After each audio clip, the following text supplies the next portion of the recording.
The whole world is deranged, though most people haven't noticed yet.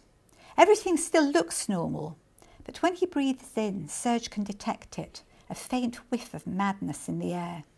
It's 8 a.m. on Monday, the 1st of September 2008. The London Stock Exchange has just opened, and all around him the traders are already getting stuck in. The trading floor at Finance and Trading Consolidated Alliance resembles a vast money mill where profits are turned on an industrial scale.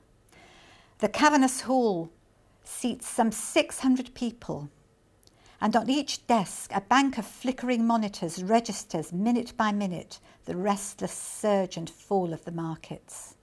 The windows are darkened so that sunlight never bleaches out the monitors, and the ceiling is high enough to absorb the industrious hymn of talking and keyboards clicking as trades are made.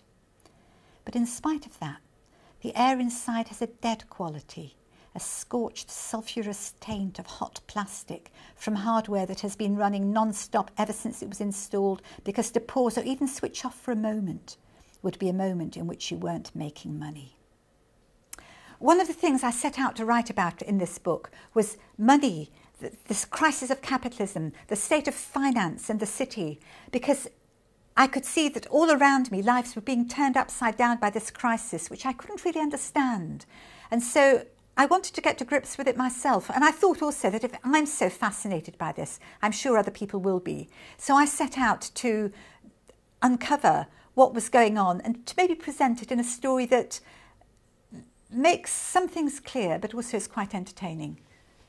I found that while I was writing about finance and writing about the city, this other story kept on intruding and kept on, in a way, interleaving itself into the story about finance, which was a story about the family of the young man who was working in the bank, his sister and his parents, who were people a bit like myself, of an older generation who grew up with different values, a little bit hippie, a little bit lefty. They'd lived in a commune in the 70s.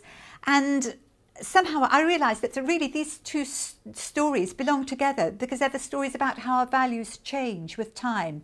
And there are also the stories about how the generations can get distant from each other, and also through the process of working things out and can become reconciled with each other.